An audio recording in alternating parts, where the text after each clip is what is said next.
My name is Donald, and I'm 34 years old. I work as a systems engineer. Due to certain circumstances, I changed jobs when I was 26, but my profession hasn't changed. I'm still a systems engineer. I just left the US, that's all. After graduating from college, I landed a job at an IT company, my first choice. It felt like a promising start to my career.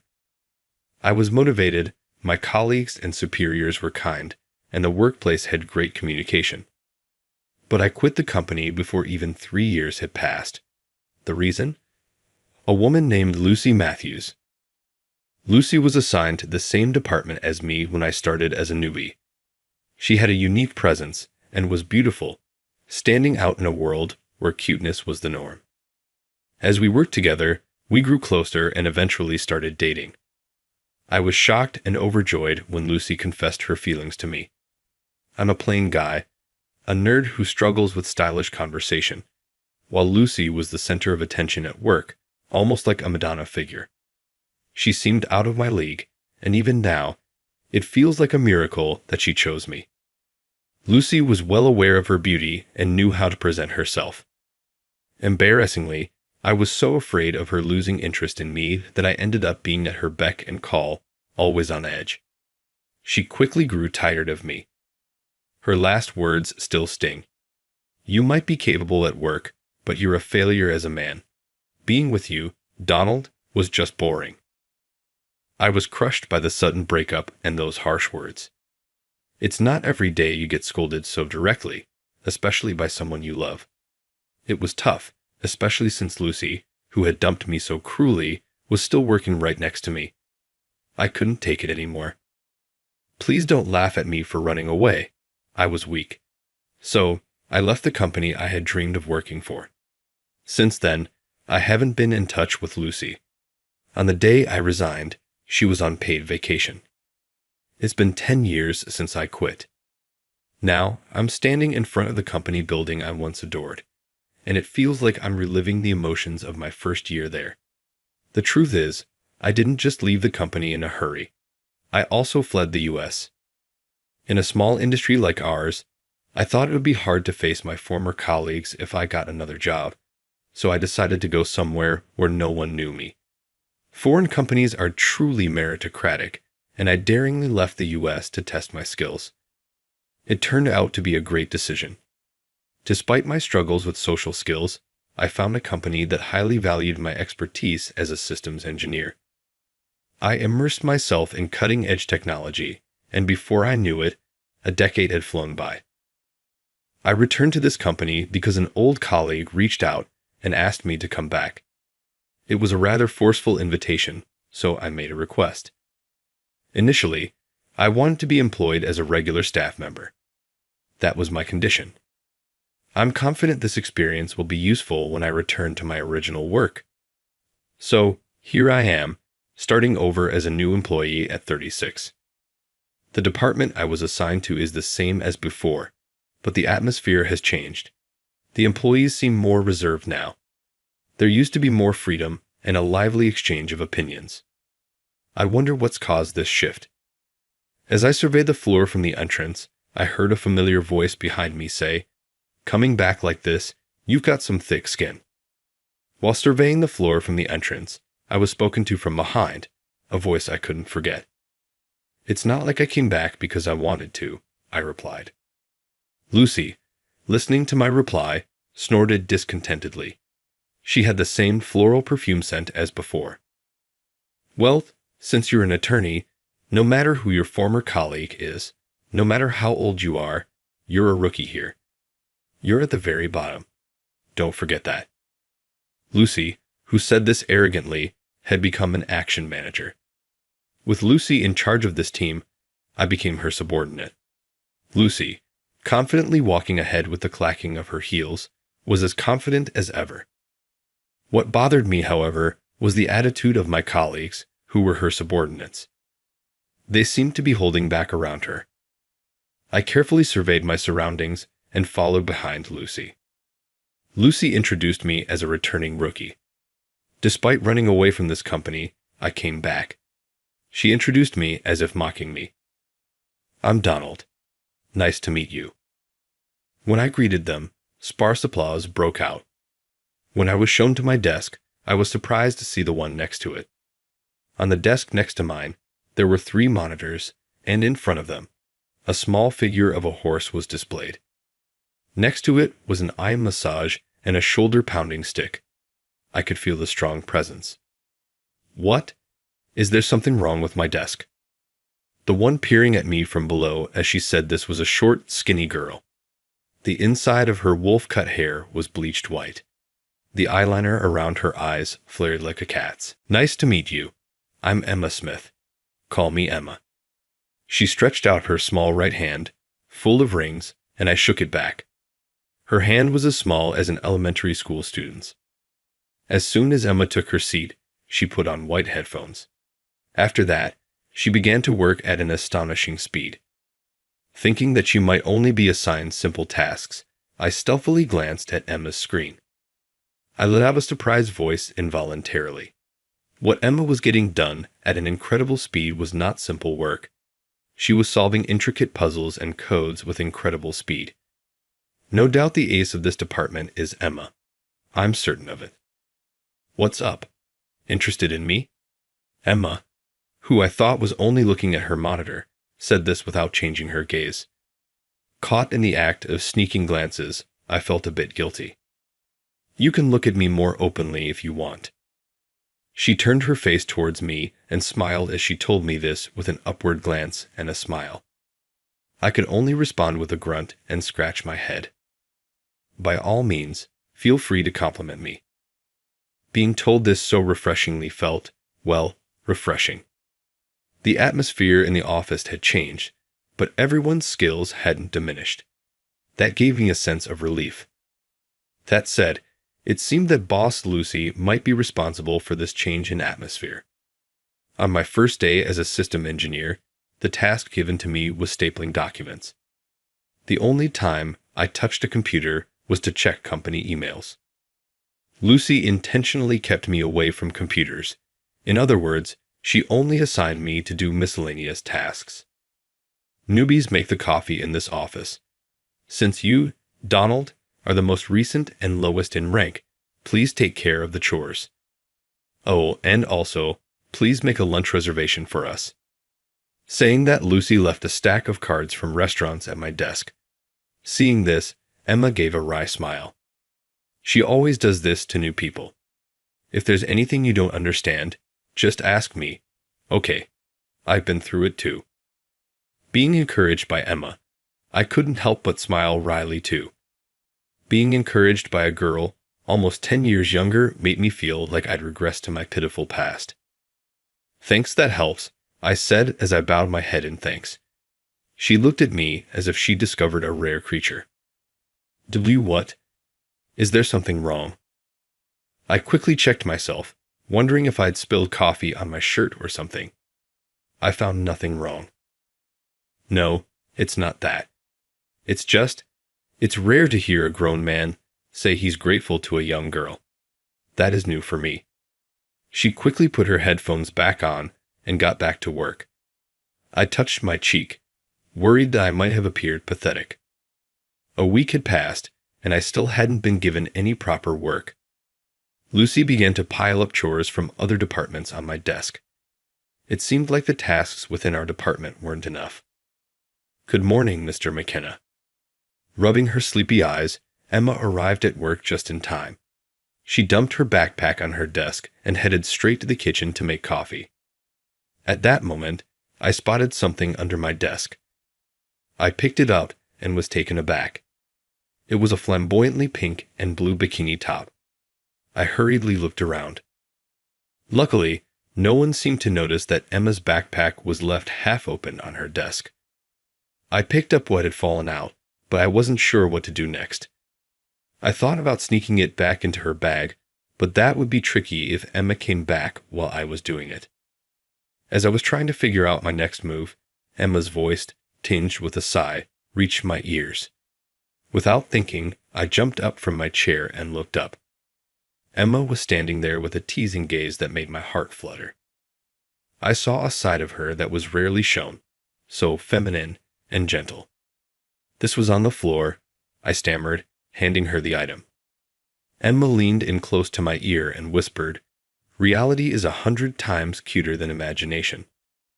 Her breath was warm against my hair, and I slid off the chair, overwhelmed by the strong scent of her perfume. Emma's perfume was subtle when we sat next to each other, but up close, it became alluring. My heart raced as I realized I was being teased by someone so much younger.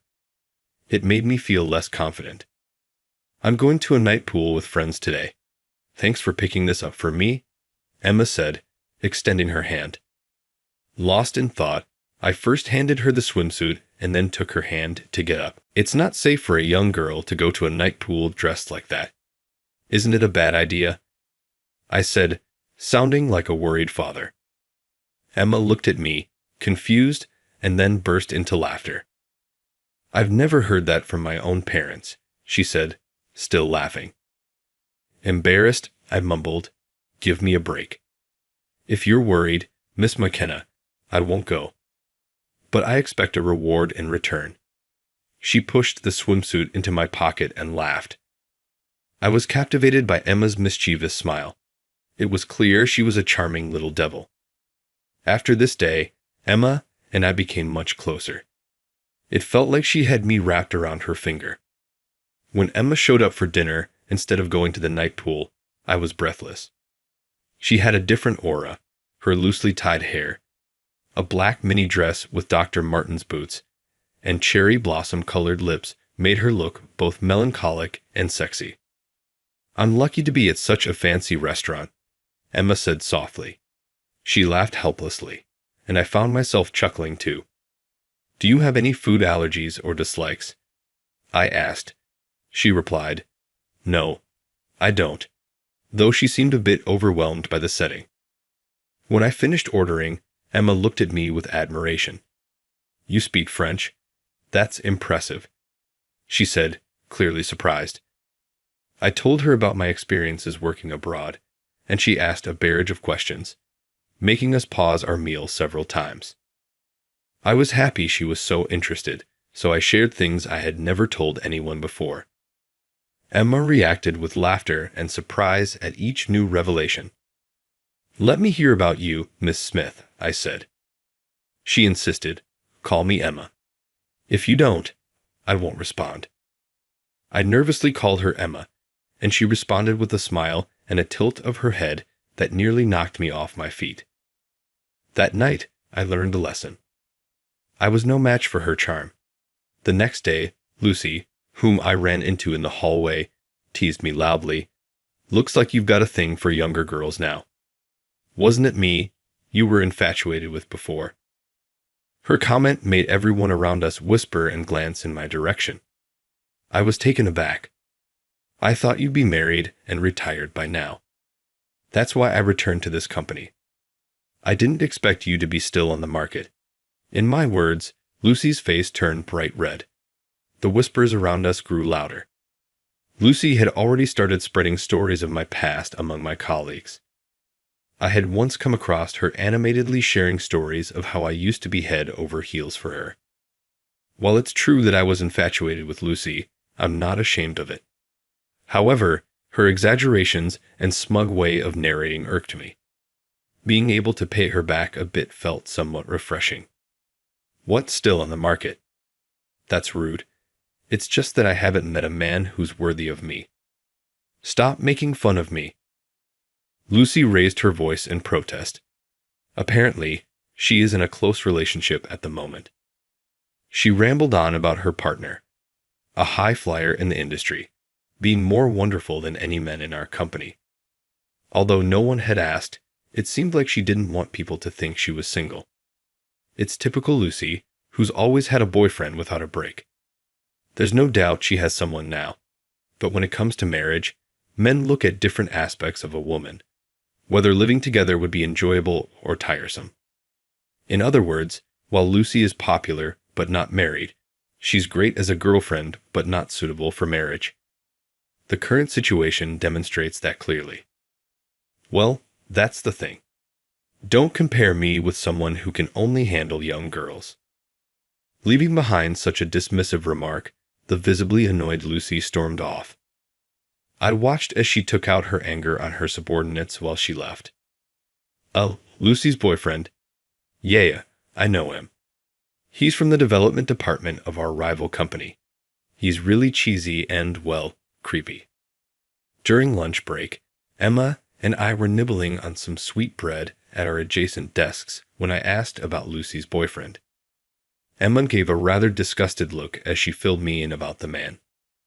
The fact that she herself had been hit on by him seemed to disgust her to her core, which I found amusing and couldn't help but chuckle. It's not funny. I think that guy is a schemer. He even tried to talk me into transferring and suggested I bring some information as a gift. The conversation quickly took a grim turn. What do you mean by that? I stopped nibbling on the pastry. Exactly what it sounds like. That man is trying every trick in the book to steal our development information. Emma crumpled up her bread bag and, with a dangerous smile, delivered her words. Given the circumstances, it appeared that Lucy was his current target. From what I gathered today, Lucy seemed quite smitten with him.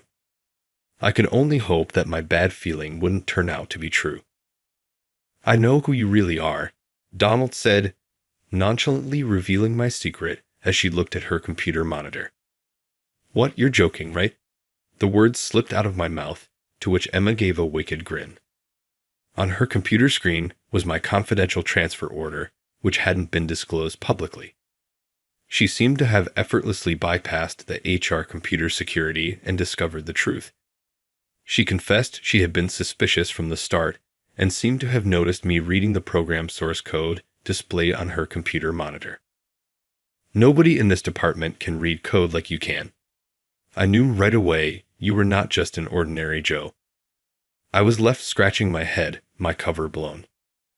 Now shall we swiftly drain the puss and make this workplace more pleasant? Emma said in a mockingly polite tone, her face plastered with the mischievous grin she often wore. Roger that, I conceded, throwing up my hands in surrender. I decided to dive straight into the harsh treatment. I was able to catch the tail of the information leak quite easily. Lucy had always been careless. There were traces of her habits, even in the program source code. She had copied the program of a recently developed system, and there were traces of her attempting to take it outside the company. More precisely, traces of her attempt to erase evidence of her actions were clearly left behind. Others might have overlooked it, but not me. Instead of making a public spectacle, we agreed to handle this matter discreetly and consult with HR. There was also a slight degree of past compassion involved. There's no way that was Lucy's reaction when called by the boss and informed about the leak. Furthermore, she reputedly suggested that Emma might be the culprit if there was a leak. Her basis was that Emma disrespects me, her section manager, a clear personal grudge. This conversation took place the day I met with my boss. Unusually, Luke, who usually leaves work on time, was staying late. Both Emma and I often work overtime. Emma prefers to wrap up her work at a good stopping point before heading home, while I typically get caught up in miscellaneous tasks. I occasionally glanced over at Lucy, who was unusually glued to her computer. I suspected she was staying behind with some ulterior motive. Are you guys not leaving yet? You're wasting electricity. Lucy yells at us from afar. Her voice carries a sharp edge of impatience. I can feel Lucy's anxiety as if I could touch it. She must be trying to cover up all her wrongdoings. But all the access codes have been rewritten by my coworker Emma. Someone else might have been able to crack it, but breaking through a system that Emma has constructed is impossible for Lucy. Even from RC, we can hear Lucy screaming. The next moment, a loud alarm blares from Lucy's computer, signaling an emergency. She's fallen into the trap I've set. Upon hearing the noise, the security guard rushes into the floor. Employees who had been working overtime in other departments also gather around. I didn't do anything. It just started going off by itself. It's a bug. A bug. Who the hell programmed this? Lucy stands up, pointing at her computer. The alarm continues. Then Emma steps smoothly to the computer and silences the alarm in an instant. As soon as the noise stops, Lucy's face relaxes. In the next moment, she points at Emma and starts yelling. "This is your doing. You're the one who leaked the information too, aren't you? You set up this trap because you didn't want me investigating you." Lucy doesn't get to finish her sentence because the boss shows himself among the gawkers. "Lucy, this isn't a good look. You are the main culprit behind the data leak, aren't you? Falling into this trap is proof of that." The boss explains to Lucy that all the evidence was gathered in my internal investigation. Lucy chokes and looks at me. "You're lying. Donald doesn't have these skills. What could a good-for-nothing errand boy do?" Lucy glares at me, then rounds on the boss. The boss sighs in exasperation. "Donald, I'm glad we followed your plan. I never expected to catch such a big fish." Lucy looks at me dumbfounded as the boss speaks to me amicably. She clearly hadn't expected that I was working with the boss. Donald is a talent we invited to our company as a supervisor. He's my right-hand man whom I brought in from England. At the boss's words, Lucy is stunned into silence. "We'll notify you of your punishment later. For now, go home and refrain from work until we get in touch." Upon hearing the boss's words, Lucy collapses on the spot. Later, Lucy gets transferred to a small branch office in Nebraska. I end up taking over Lucy's position. Emma complained about her desk being moved away from mine, but there's nothing that could be done about that. Although the ending left a sour taste in our mouths, the atmosphere at work changed completely. I think it's getting closer to how it was when I was around. A workplace with a good flow of communication where lively and candid exchanges of opinion are possible and performance quickly starts to improve. Everyone on the floor acknowledges that Emma is contributing to this change. I think we can continue to work together like this forever. That's what I was leisurely thinking, but Emma isn't someone who would settle here. A year later, she receives an offer to study abroad in Japan, bringing home the latest technology and information. That is her mission. The company is covering all the expenses for her study abroad. She had absolutely no reason to refuse. When this conversation came up, I was shaken. We never openly acknowledged it, but we consider each other as lovers. I lack the capacity to cheerfully wave goodbye as my irreplaceable partner sets off across the sea. How can I make her stay? That's all I could think about. Even when I'm with Emma, all I can do is contemplate how to make her stay in the U.S., making it impossible to enjoy our time. Should I propose marriage as a last resort? I'm disgusted by myself for even considering such a low method. Emma laughs as if she sees right through my thoughts. "Hey, are you going to be lonely if I go to study abroad?" Emma, who has always been one step ahead of me, stops and turns to look at me. "Of course I'll be lonely. That's a given." Emma chuckles happily on hearing my reply. I thought this was the only moment to mention marriage. Just when I gathered my courage and tried to voice it, Emma's slender finger touched my lips. "No, not now. When I come back from Japan, then you can move on me. I'll say yes right away." Emma looks at me with unusually serious eyes. After she finishes her sentence, she gives me a soft smile. I raise both my hands in a surrendering pose. I've never won against Emily anyway. I get it. I promise. And so, I sent her off. 4 years later, I'm waiting for Emma at JFK Airport. It's not like me, but I've prepared a bouquet of flowers. I've had my opening line decided since 4 years ago. "Welcome back. Will you marry me?" My heart feels like it's about to leap out of my mouth. The electronic display announces the arrival of Emma's flight. It's only a little longer. In a little while, a new chapter of our story will begin. Of course, the ending is planned to be a happy one. How did you find today's story? Your subscription and likes will be an encouragement for my content creation. I look forward to your comments. See you in the next video. She's a female doctor, a lady doctor. If female nurses are the angels in white, then perhaps female doctors are goddesses in white. She seemed to be around my age, 35, or maybe a bit older. Not bad looking at all. Far from it. She had features that were quite appealing to men. However, when I addressed her as doctor, she showed no reaction, expressionless as she scanned through the X-ray and MRI images on the monitor. "An ambulance, doctor," she said brusquely, not even a hint of a smile. The ambulance had been called by the other party. "My name is David. I had to go to City Hall that day, so I took the afternoon off from work. On my way back, I saw an elementary school boy playing ball. He ran into the street chasing the ball. A large, thick tree created a blind spot for the cars on the street. The traffic wasn't too heavy, but the cars were driving fast. I watched the flow of cars and the boy. This is bad, I thought, dangerous. He's going to get hit. I reflexively ran to stop the boy. Almost simultaneously, I heard the screech of a car's sudden braking. I lifted the boy up, but ouch, the hood of the abruptly stopped car hit me around the waist. The man driving the car rushed to me in a panic. I told him I was fine. It was just a slight hit. But the man fled and called an ambulance. I was transported to this hospital by ambulance for the first time in my life. There were no visible injuries, but I underwent X-ray and MRI examinations. While waiting for the results, the boy I had shielded was brought to the hospital by his mother. The boy, scolded severely by his mother, apologized to me repeatedly, asking if I was hurt. "I'm fine. I'm indestructible. But remember, never run onto the road again. Understand?" The action I took in the spur of the moment prevented a major accident, and I was being thanked for it.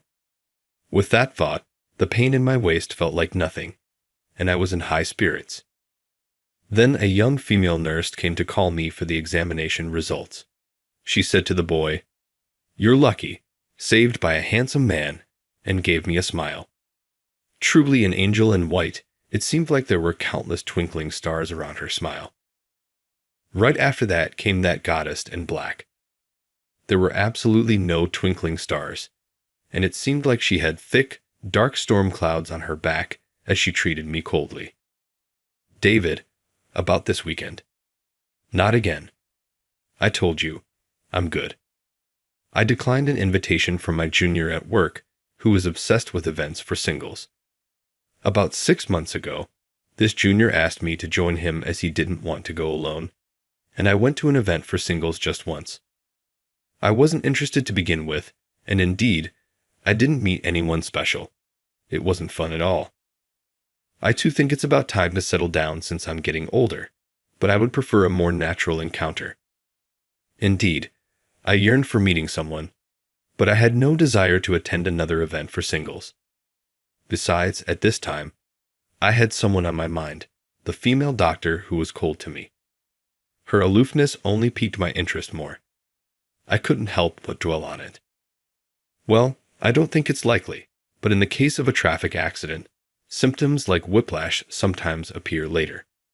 So if that happens, make sure to get checked out at some orthopedic clinic. I remembered her words as I touched the part of my waist where the cars had grazed. It was still a bit painful. All right, it's not completely healed. In that case, why not go and get it checked? Time is of the essence. The next day, I went to see her for a consultation. "Oh, the one from the other day. Are you not feeling well?" The amiable nurse addressed me. I managed to smile and asked her the important question. "Is the doctor who's been seeing me married?" "If you're talking about Dr. Emma, she's single. Why do you ask?" I did a silent fist pump and said I was just curious since a female orthopedic surgeon is rare. I was sweating, hoping she didn't see through my ulterior motive. Just then, my name, David, was called. When I entered the consultation room, she was checking my medical record on the computer. "What brings you here?" "My waist is still hurting from the accident." She looked at the record again. "It shouldn't be a big deal." She casually suggested another checkup if I was still worried. I hesitated, and she remarked, "Is this your first traffic accident? Some patients overreact, especially the timid ones." She was half smirking, a bit condescending. I got a little annoyed. "But it still hurts. I can prescribe some painkillers." She stared at me as she said this. "It really isn't a big deal. If you don't believe me, why not get a second opinion from another hospital?" I had no choice but to back off. That weekend, I was at my regular bar, having a drink with the bar owner. I wonder if female doctors usually marry other doctors. The bar owner stopped chopping and looked puzzled. I continued, partly talking to myself. They earn more, are smarter, and have strong personalities and high pride. They're out of reach for an average office worker like me. As I muttered, the bar owner asked, "So you want to date a female doctor?" "No, not at all. It's just a general opinion." Just a general opinion. As I responded, I realized my mind was full of thoughts about her. She doesn't give me the time of day, treating me with nothing but coldness. But the colder I'm treated, the more the fire within me burns. Am I the type of guy who likes such treatment? As I'm pondering this, my phone starts ringing. It's a picture message from my junior who loves matchmaking parties. He sent me photos he took at a matchmaking party he attended that day. Seeing how desperate he was to get married made me feel pitiful, realizing I'm not that different. After seeing the photos he sent, suddenly the idea of drinking alone at the bar seemed less appealing. It had just gone past 7 o'clock in the evening, but I paid the bill and headed home. Then, just as I left the bar, a woman's happy voice called out to me. I looked in the direction of the voice and saw a young girl smiling at me. I didn't know who she was. I thought she was calling out to me, but I looked around to see if it was someone else. There was no one else standing. "How are you feeling?" Then I finally recognized her. It was that friendly nurse. "Oh, I hardly recognized you. I thought you were just some girl." A white nurse coat is powerful. It can turn any girl into an angel. She also lived around here, so we walked together, making small talk. "By the way, is Dr. Emma always like that?" I brought her up. "Dr. Emma? Like what?" "Just between us, she seems kind of aloof and hard to approach." To her surprise, I was the first patient to describe her that way. Not only is she an excellent doctor, but she's also friendly and popular among the patients. I listened while nodding, but I just couldn't accept it. "Well, I'm going this way." I watched the angel without a white uniform walking away. So she's only cold to me. Could it be she's playing hard to get? My thought process was unusually optimistic. The pain in my back disappeared before I finished the painkillers she prescribed, and there was no new symptom. So I lost the chance to visit her clinic. However, I noticed the chain on my seldom-used bike parked at the apartment complex had rusted. I decided to ride it for a test and pedal for the first time in a while. The chain made some noise, but there were no serious issues. The bigger problem was the flat tires and the brakes not working well, so I decided to take it to a bike shop. I rode the bike and reached an intersection. The light was changing from green to yellow. The bike shop was just across the intersection. I was too lazy to stop, so I paled into the intersection and collided with a turning vehicle perfectly. Thanks to the other car's abrupt braking, it didn't end up in a major incident. I scraped my arm when I fell, but it was just a minor bleed. The leg I band wasn't in much pain either. The female driver who got out of the car went pale and offered to call an ambulance. But I was the one who rode recklessly, and it's just a scrape, so I refused. Afterward, we called the police and dealt with the accident. I didn't get home until the evening. I shouldn't have been riding a bicycle. I should have left the rusty chain as it was. Regret was all that came to my mind. Maybe because of that, I had no appetite and felt down. My mind was foggy, probably exhausted from the police inquiry and stuff.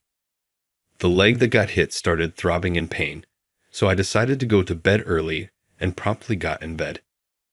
The next morning, I woke up when a sharp pain ran through my leg as I rolled over. I felt nauseous and out of sorts. Symptoms like whiplash might appear later in case of a traffic accident. Her voice echoed in my mind. Is this it? Is this what she meant? I had no choice but to go to the hospital. So I called in sick to work and went to her clinic. How can I help you today? When I staggered into the consultation room, she, who was looking at her computer, hurriedly stood up and supported me. Then she gently led me to the examination bed. I was riding a bicycle yesterday and got hit by a car. I explained the situation and how the pain in my leg worsened this morning and that I felt nauseous. Let's get you tested right away. Her voice was filled with a kindness that wrapped around one's heart, unlike any I had heard before. Her usual cold demeanor had done a complete 180.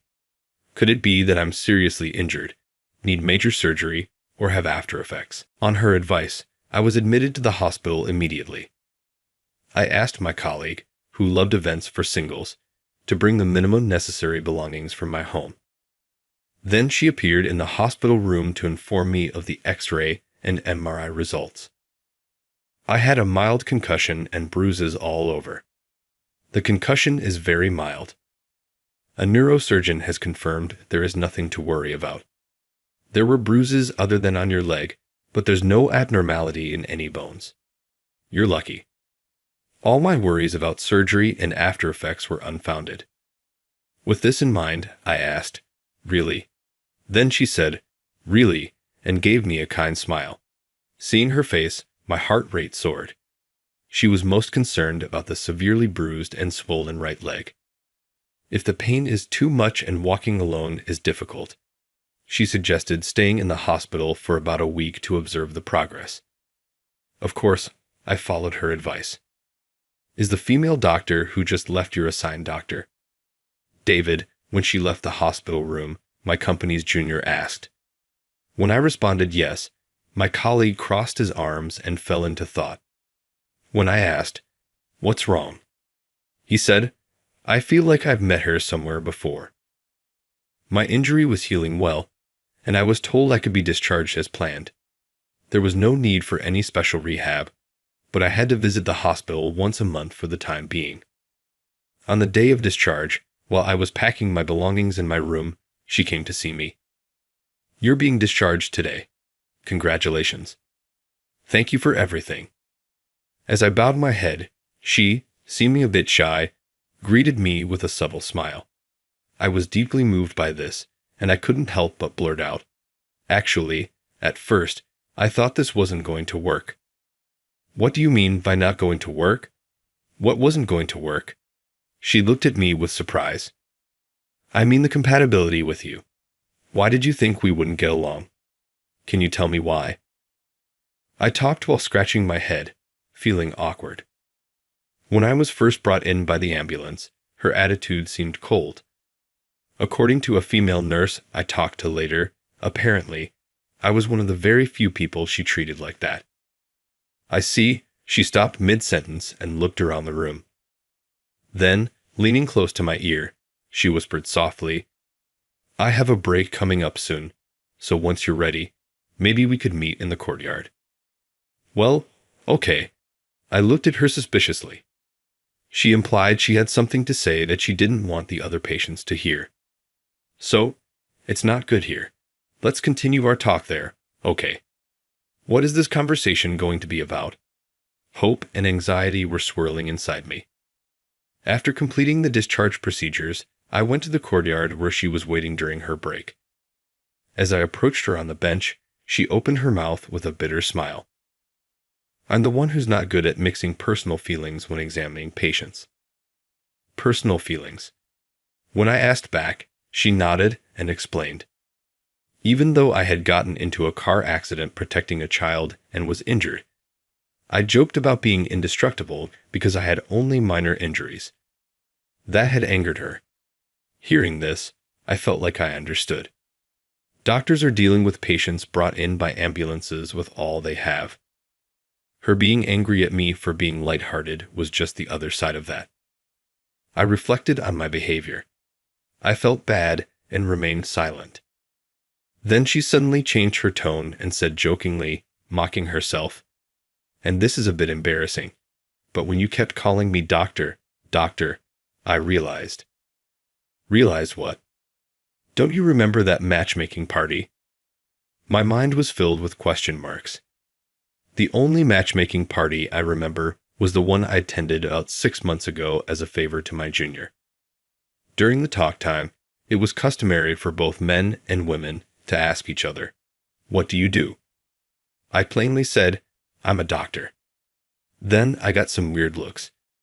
Jokingly, people started saying things like, "I've been having some pain here," or suddenly started calling me doctor, doctor. Hearing this, I remembered. At that matchmaking party, back then, I was told by my junior that there was a female doctor. For fun, I kept calling her Doc and teased her quite a bit that time.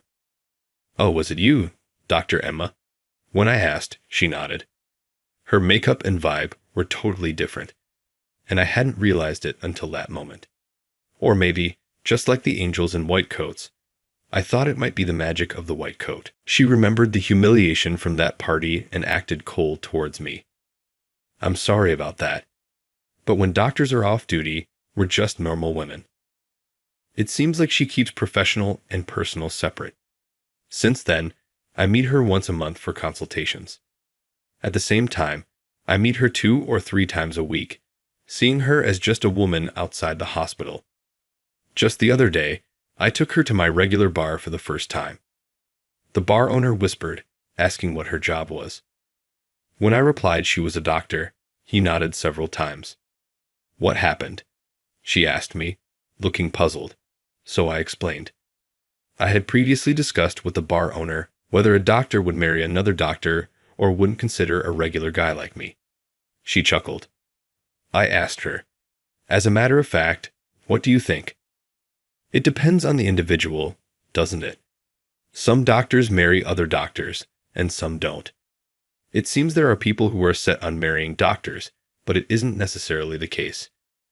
Do you mind not marrying a doctor? I don't worry about the job. I don't have to marry a doctor. If I did, I wouldn't be here with you. Does that mean? I couldn't help but look at her. She, with an innocent face, picked up the menu. I was foolish to think aiming for a female doctor was aiming too high. Having high aspirations and love is what brought her and me together, and it's what will keep her and me together moving forward. How was the story today? Pressing the subscribe and like button will encourage more productions. Looking forward to your comments. See you in the next video.